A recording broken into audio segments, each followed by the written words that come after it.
Sasa, umekuwa ukitaka kuelewa budget making process ya Kenya, yani vile Kenya huunda budget yake. But kila mahali ukitafuta, kila mtu tu ana complicate. Usiwahi tense, niko hapa nikupeleke step by step hadi uelewe.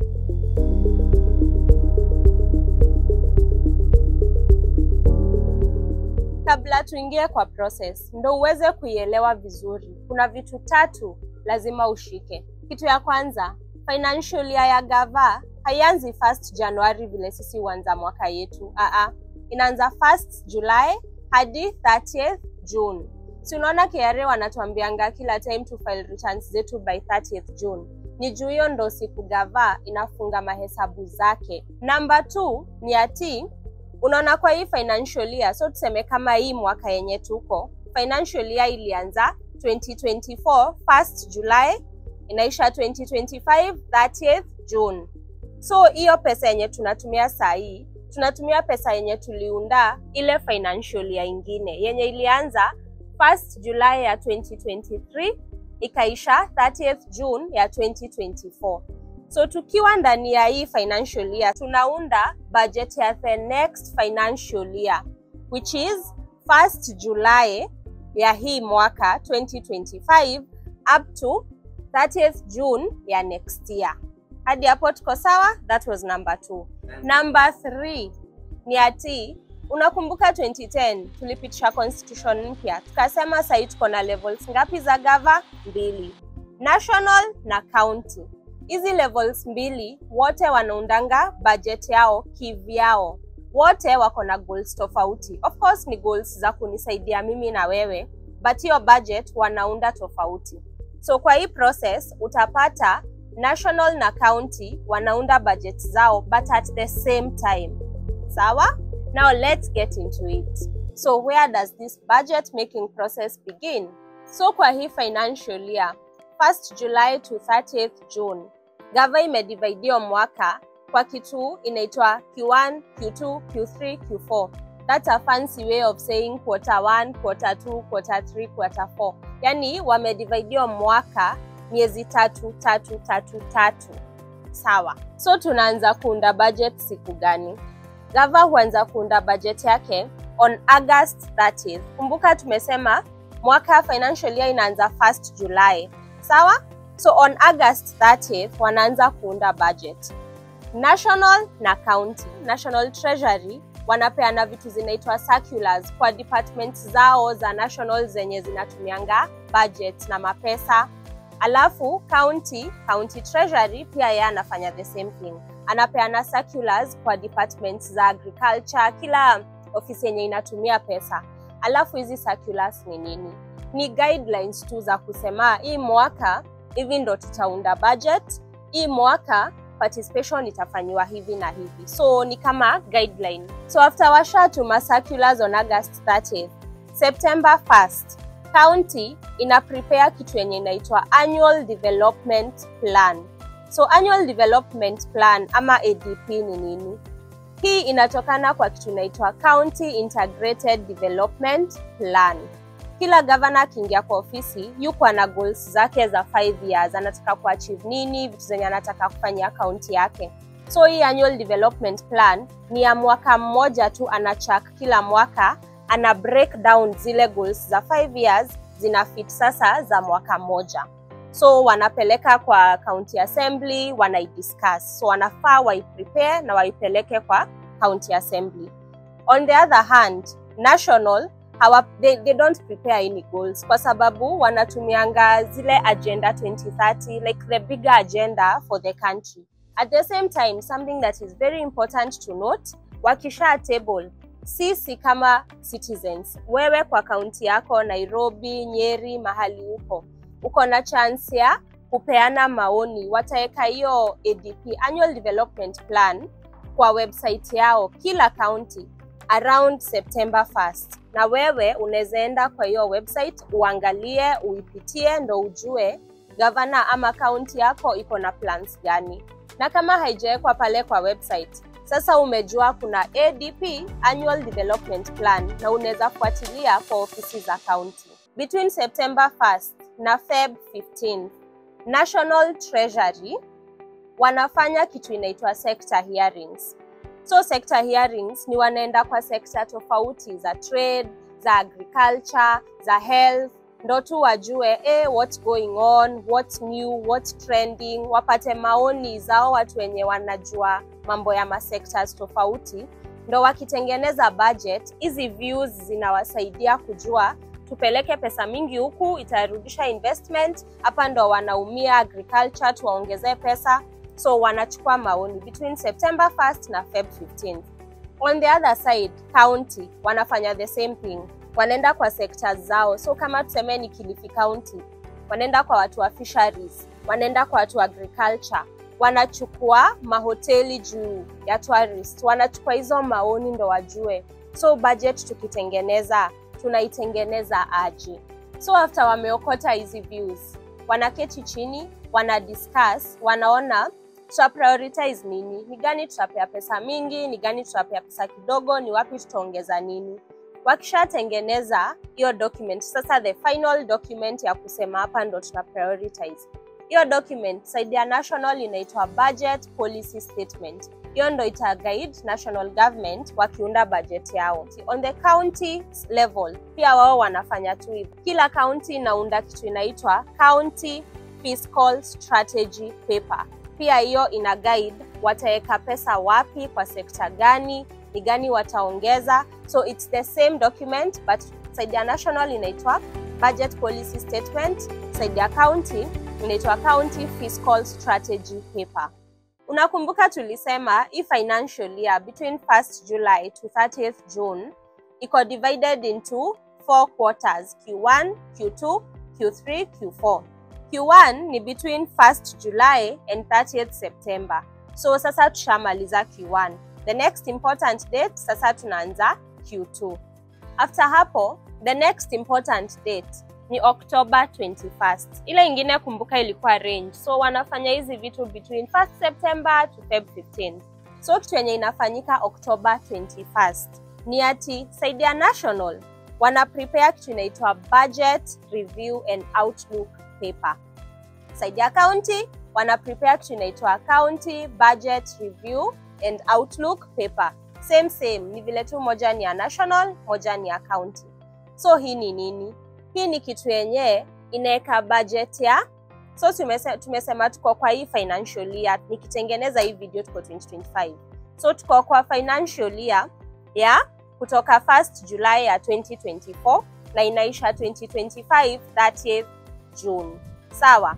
So wanatengeneza document yenye inasema last financial year tulitumia hii budget. Hiyo financial year ingine before hiyo tulitumia hii budget.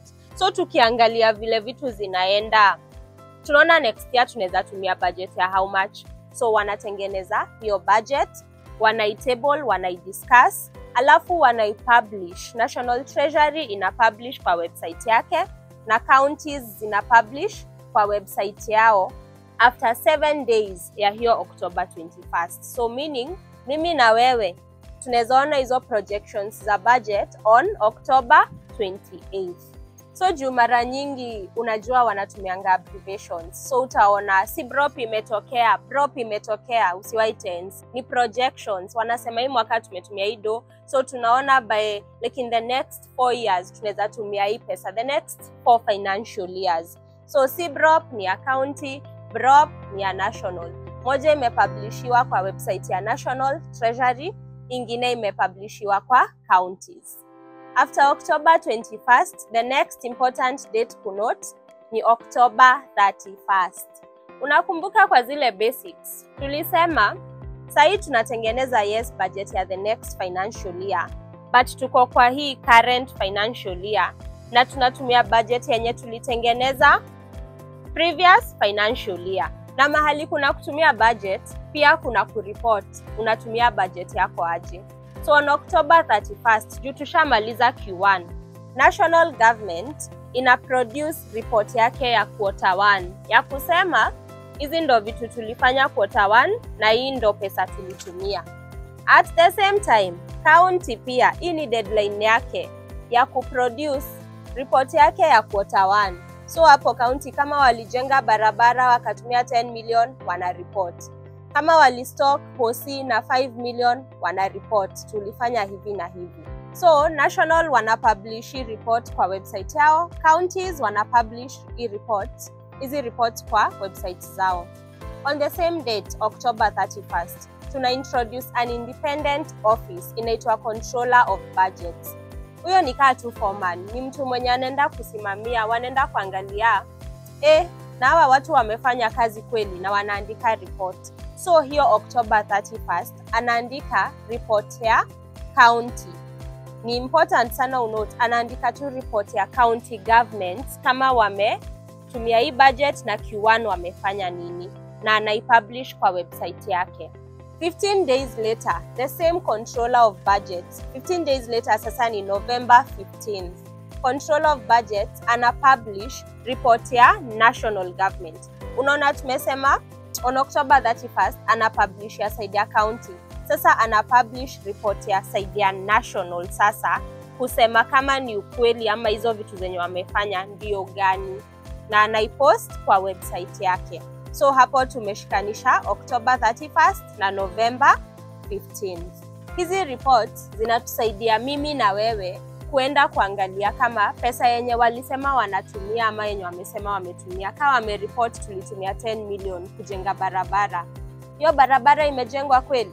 Alafu kitu ingine, Control of Budget yeye ndo ana approve national na county wakienda ku withdraw ile pesa yenye wanahitaji kila quarter kufanya ma implementations nini, anahakikisha ni ukweli hiyo ndo iliapproviwa kwa budget. So after November 15th, sasa the next important date ni December 30th, na hapa tuna introduce mtu anaitwa Auditor General.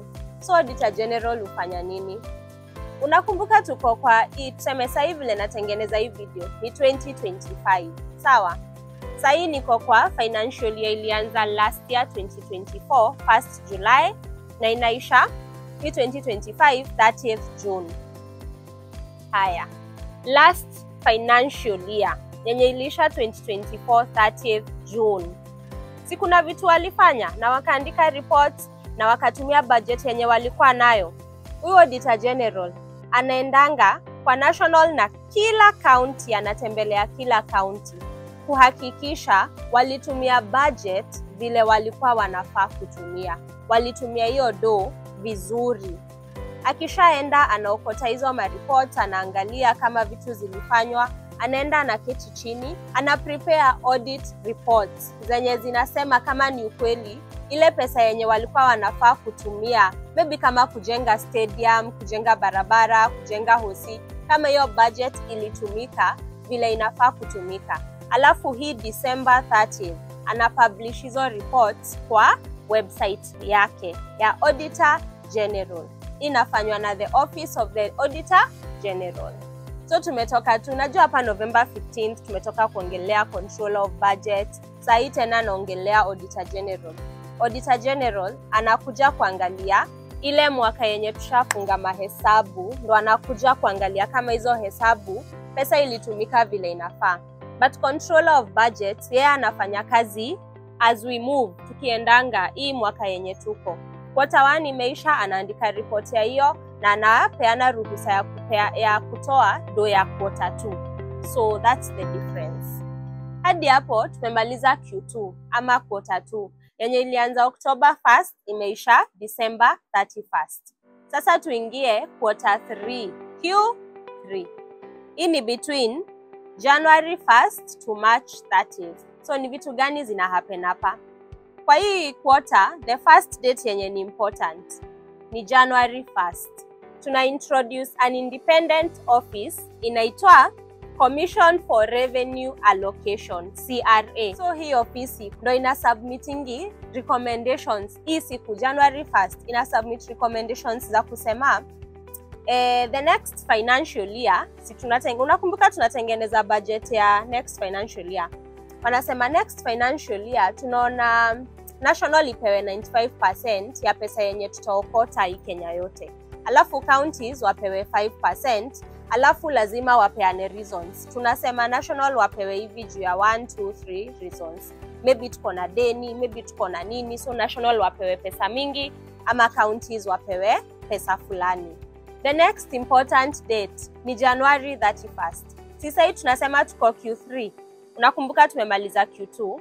Huko juu tulikuwa tumereport ya Q1. Sasa hapa tukiwa Q3 ni kumaanisha national na county wanapeana reports za that's right, quarter 2.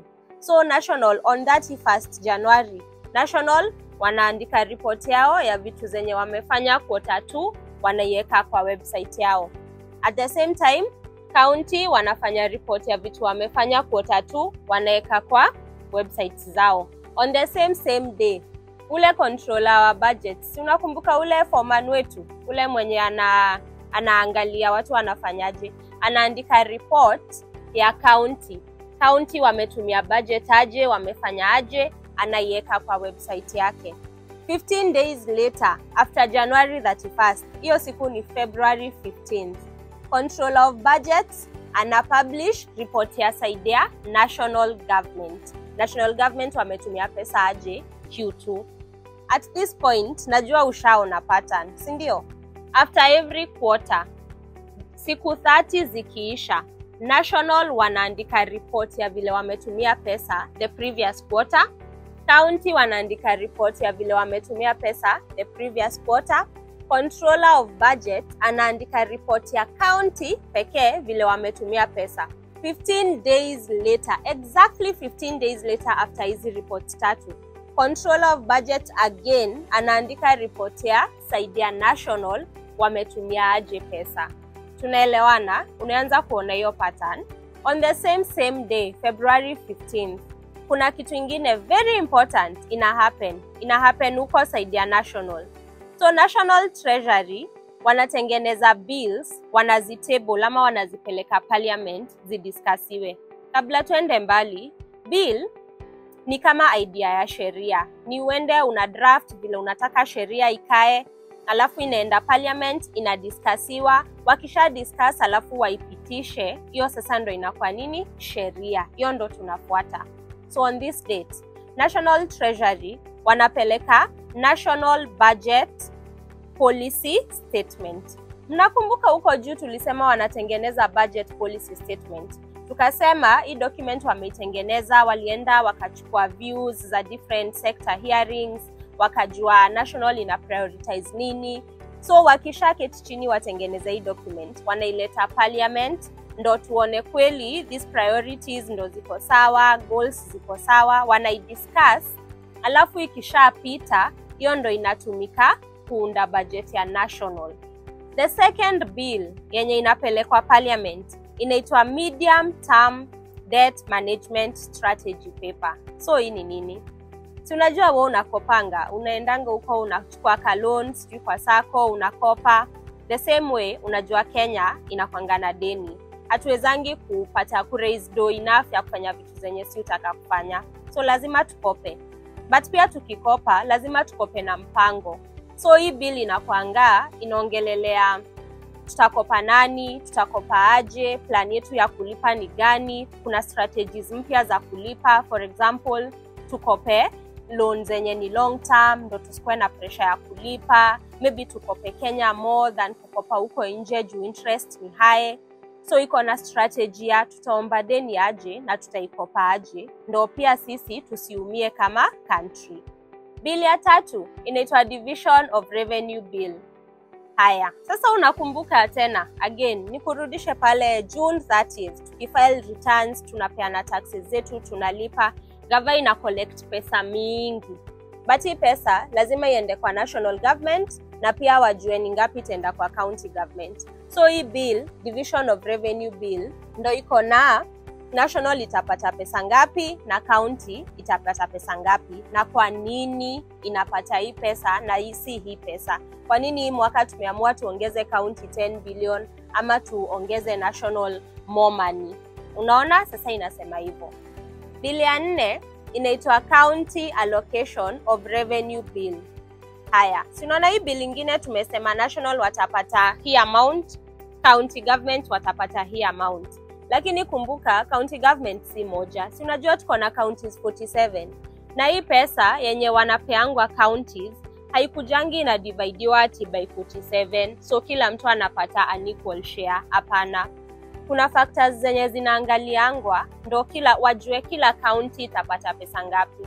So kwa hii bill ndo inasema county A itapata hii pesa juu ya hizi na hizi reasons, Kilifi County mtapata X amount juu ya hizi reasons, Nyeri watapata X amount juu ya hizi reasons, Mombasa watapata hii amount juu ya hizi reasons. So iko na hiyo vile counties zitagawana hiyo do.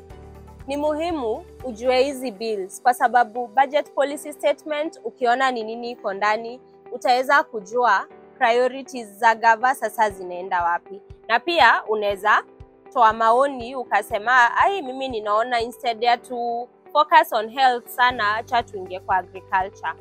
Haya, number 2 kwa hii medium term debt management strategy paper. Tunajua deni ya Kenya ni deni yako. Deni ikiongezeka wewe ndo taxes zinaongezeka ndo uweze kulipa hiyo deni. So ni vizuri pia ujue plan ya gava ya kukopa ni gani. Ndo kama kuna kitu unaona haiko poa, unaweza educate watu community, tushikane tunasema yenyewe hapa hii ni kama kitakuja kuturamba. Number 3, hii division of revenue bill. National na county wanapata pesa ngapi? National ikipata hii amount, county ipate hii amount. Inanisaidiaje ama hiyo inaniaffect aje? So ni poa sana kujua. Pia kujua hii bill ya mwisho, hii ya county allocation of revenue bill. Ni kujua for example mimi naishi Kilifi County, tumepewa pesa ngapi? So ninaweza fuatilia na ninaweza kuwa na ile power ya kusema pesa inafaa kujenga barabara iko wapi. So make sure unajua hizi vitu publishwa kwa website ya Parliament ama National Treasury around this time. Just make sure unaangalia kwa hizo websites ndo ujue vile kunaenda. The next important date ni February 28th. Si unaona National Treasury imepeleka ile budget policy statement yenye tulisema iko na priorities na goals, mahali ita-invest pesa mingi ama ina guide budget kujua ni wapi wata allocate to mob, ni wapi wana shuffle to priorities. On February 28th, after wameipeleka Parliament na imediscussiwa, ndo wanapitisha hii budget policy statement. And 7 days later, wanaipublish.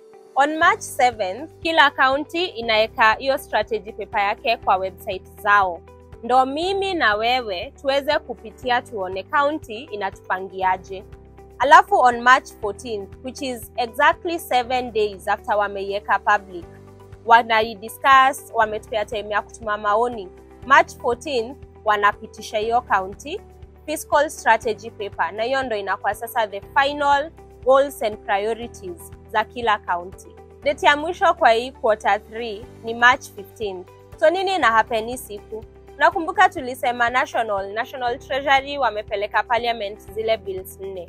So hii siku March 15th ni siku ya Parliament kupitisha ile bill ya division of revenue bill ya tulisema inasema vile national na county watagawana pesa, na pia wapitishe county allocation of revenue bill yenye tulisema kwa hizi county 47 pesa itagawanywaje. So on March 15th ndo deadline ya Parliament kupitisha hizi bills zenye sasa wamekuwa wakidiscuss nini hadi sasa wamepata the final thing yenye ndo itakuwa sheria. Are you ready? Sasa tuko quarter 4. This is by far the heaviest quarter kwa hii process yote. Na hiyo ni kwa sababu sasa tunaenda kuingia hii mwaka yenye tuna prepare budget yake. Tunakaribia. Unaona tuko karibu kufunga mahesabu za hii mwaka zenye tunafunga 30th June. So hii Q4 ndo we have to make sure budget ya kutumia the next financial year iko ready by 30th June. So ni vitu gani ufanyika kwa hii quarter 4? So date ya kwanza kunote ni April 30th, which is exactly 30 days after tumemaliza quarter 3. The first thing that happens, nakumbuka kale ka trend ka kureport. Bado tuna report sasa Q3 tulifanya nini. So national government ina produce its quarterly budget vile ilifanya Q3, inaweka kwa website yake. County ina publish report yake ya Q3 pia wanaweka, kila county inaweka kwa website yake. Controller of budgets ana release report ya county ilifanya nini. Tumemaliza na kureport. Sasa wacha turudi kwa kuprepare budget ya the next financial year. Sawa? On the same day, April 30th, the National Treasury ina submit National Budget Proposal. Sijui kama ushaisikia vitu zinaitangwa budget estimates. So wana estimate kama ni agriculture watapata ngapi, hizo vitu. Wanatengeneza hizo budget statement na wanazipeleka parliament ndio zidiskasiwe. So point ya kunote hapa ni ati budget estimates za Kenya, yani estimates zenye zinaletangwa kwetu ndo tuzidiscuss, tupeane maoni, zinatengenezangwa na National Treasury ya side ya national government. National Treasury ndo huwa wana prepare hizi estimates. Kitu ingine ya kunote ni ati kuna ofisi zinajitengenezeanga budget zao. Judiciary na parliament yenyewe wao wanaketingi chini, wanajitengenezea budget yenye watatumia, alafu wanaipeleka parliament idiskasiwe. Wao tu ndo hawatengenezeangu budget na National Treasury. At the same time, on the same day, which is April 30th, side ya county treasury wa kila county anatengeneza county budget proposal ama budget estimates za county na wanazipeleka county assembly zao wa discuss. So kama ni mtu wa Nairobi, county treasury wa Nairobi anatengeneza budget estimates zenye anaona wakitumia the next financial year, anaipeleka kwa county assembly ya Nairobi ndo wa discuss. Si tumesema side ya national, judiciary na parliament wao wanajitengenezeanga budget yao inaenda kudiskasiwa. Hii side ingine pia kwa county assembly clerk anatengenezanga budget ya county assembly, like county assembly the body itself anaitengeneza alafu inaenda kudiskasiwa. Na pia copy ya hiyo estimate anatumia mtu anaitwa county executive committee. Clerk akishatengeneza hiyo budget estimate ya county assembly yake, hiyo copy pia anapea CEC, member of finance wa hiyo county. On the same date, April 30th, ndio deadline ya National Treasury kusubmit finance bill kwa parliament. Najua finance bill sisi wote tunajua, hiyo jina ni familiar, but finance bill ni ya nini na ni nini? Finance bill inasema hivi ndo tutatax watu ama hivi ndo taxes zitakaa, na tukiweka hizi taxes hivi tutaweza kupata ile budget yenye tumepangia. So finance bill ndo inasema si tuko na budget, si ndio? Hiyo itatoka wapi? So finance bill ina make sure kuna hizo taxes, tunahitaji kuongeza hii tax ndo hii budget iko sawa. Hiyo ndo finance bill. Ndo maana last year tukidiscuss finance bill ulikuwa unasikia watu wakisema wameongeza tax na 18%, unacceptable. It's because finance bill ni hiyo sasa ya kujua revenue, gava itatoa wapi revenue ya kumit hii budget yenye wametengeneza. Kama haujaiona budget estimate, ni document inakwanga tu na table, iko na miradi alafu iko na do against hizo miradi hii side ingine. The next important dates to note ni range. Zina happen between May 1st to June 30th. Vitu mingi hapa hatujui zina happen siku gani, lakini ni important tujue zina happen kwa hiyo period ndo ukae macho. By now ushaona vitu zina happen national na county, similar things, maybe ziko na different words but it's the same process. Ni vile iko kwa national na county. So between May 1st na June 30th, CS wa finance side ya national ata publicize national budget estimates after amezitable before the National Assembly. So si amepeleka zile budget estimates before the National Assembly ndo zidiskasiwe. At the same time atazieka public ndo mimi na wewe tuweze kuinteract na hiyo document. At the same time side ya county treasury atafanya county budget estimates zikuwe public after amezipeleka kwa respective county assemblies. So again, kama umetoka Mombasa county treasury wa Mombasa county atapeleka zile budget estimates za Mombasa mbele ya county assembly ya Mombasa, alafu atazimake public ndo wewe mtu mwenye anaishi Mombasa uweze interact nazo. Sasa hapa unakumbuka tulisema this is the heaviest heaviest quarter because tuko karibu kuanza the next financial year. Hapa bado ndo watu wanaitwa budget committee side ya national government wanaanza kufanya public participation. Wanakuja kwako, wanakwambia national government, hizi ndo budget estimates zetu, tupe maoni. Na hizo vitu wanaekanga sana kwa gazeti wakiitana hizi public participation. Utazipata kwa mitandao, utazipata ziko kwa website yao. So between May 1st and June 30th tukae macho, tunakaa tukiangalia nini hizi websites. At the same time, kwa county levels, budget committee wataanza kufanya public participation kwa kila county, kwa ile budget estimate ya kila county. So kama ni mtu wa Nyeri for example, si kuna zile budget estimates za Nyeri County, hii budget committee ina hold public participations ndo mlete maoni, muone kama hizi budget miradi na vile imeallocatiwa do, kama hivyo ndo mnataka ama kuna vitu zinaweza badilishwa. After hapo, side ya National Assembly wataconsider ile budget estimate after wamechukua maoni, wameketi, wameadjust, alafu wataipitisha before 30th June. Ndio sasa wakishaeka chini consider, waone wacha tu rectify hapa, hii budget tuweke hapa, wanatengeneza kitu inaitwa appropriation bill.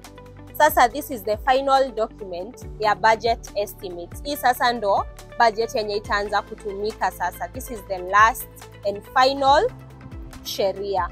Hii side ingine nayo ya county, they are doing the same thing.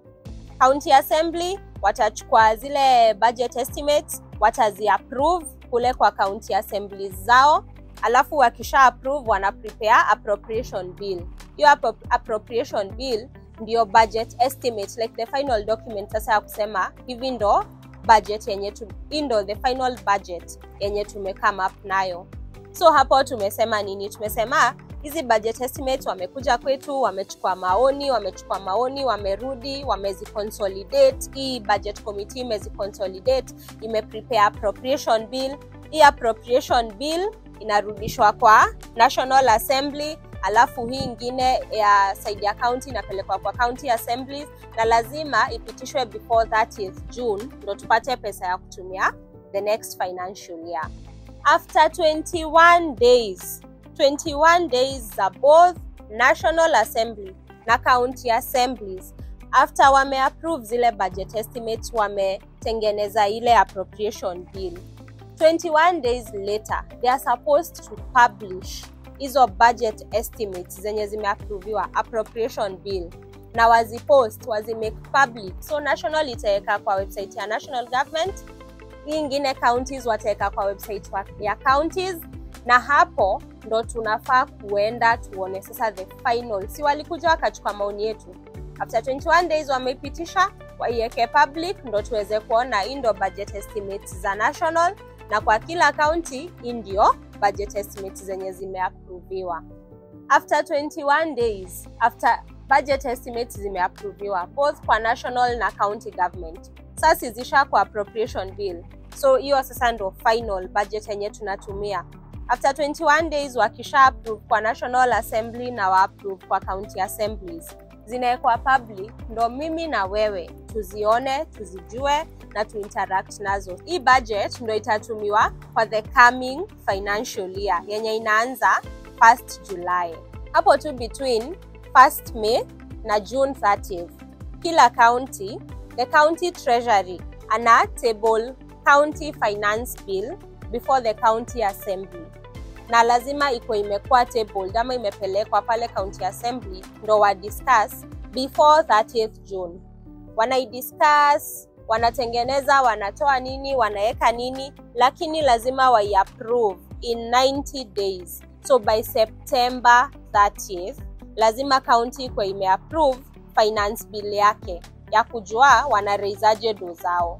The next important date to note, bado iko pale kwa ile range, lakini hii imesimama kivyake. Unakumbuka ule control of budget tulisema after every quarter, exactly 45 days later, anafanya nini? anatoa report ya side ya national government vile wamekuwa waki-implement na wakitumia do. So on May 15th, which is exactly 45 days after Q3 imeisha, Controller of Budget ana-publish report ya vile national government imetumia pesa na anaipublish wapi? Kwa website yake. After hapo, the next important date is June 30th. You remember what is June 30th again? Very nice. It's the last day of every financial year. So hapa we are almost done. We are on the last day of our financial year. Assuming I am creating this video hii mwaka ni 2025, this is the last financial year of 2024-2025. So June 30th, what happens? On the national side, hii ni deadline ya parliament kupass ile appropriation bill. So nakumbuka tulisema lazima waipass leo June 30th kwa sababu appropriation bill ndo iko na the final budget yenye tunatumia kesho. Si kesho ndo financial year hiyo ingine inaanza, which is 1st July. So lazima wapitishe hii appropriation bill leo, hii ndo deadline. Side ya county, lazima pia county watu wapitishe appropriation bill yao. In short, lazima sasa wakwe wame-approve. This is the budget that tunatumia next financial year, coming financial year, yenye ni 1st July. Haya, sasa tumefika mwisho.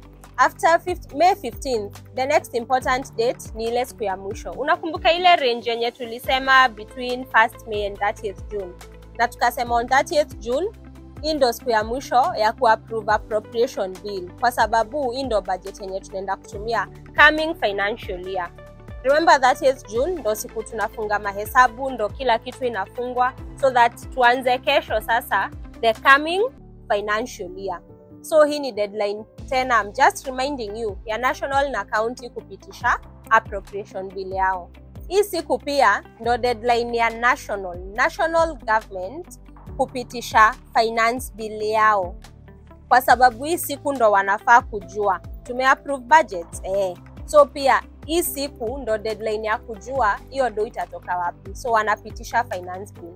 Of course, hizi dates hata kama tunasema hii ndo deadline, hakukosangi vitu zenye factors zenye zina affectingi hiyo kitu inakuwa pushed, ama ina overstretch, ama inakuja before. Kama last year mnakumbuka, like we all rejected the finance bill. And for that reason, inamaanisha finance bill haikuapproviwa by June 30th. Ili extend kidogo, ama walitumia tu ile mwaka ingine.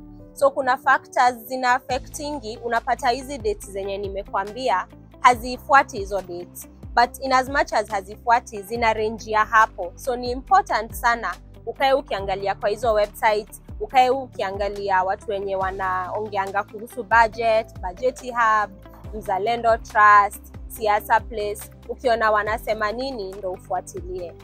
On the same day, 30th June, ndo deadline ya county treasury kusubmit finance bill mbele ya county assembly idiskasiwe. Unakumbuka tulisema hii finance bill haimalizi kutengenezwa hii current financial year yenye tuko. Counties wanapeangwa grace period kidogo, so wao wana submit September. So 30th June ni kumaanisha ndo mwisho wa Q4. Sindio? Sasa si tumemaliza financial year. Tulianza quarter 1 tukamaliza, quarter 2 tukamaliza, quarter 3 tukamaliza, quarter 4 tumemaliza. But unakumbuka national na county lazima wa report wamekuwa wakitumia do aje hii Q4 yenye imeisha 30th June. Sasa tushaingia the coming financial year, but they have to report.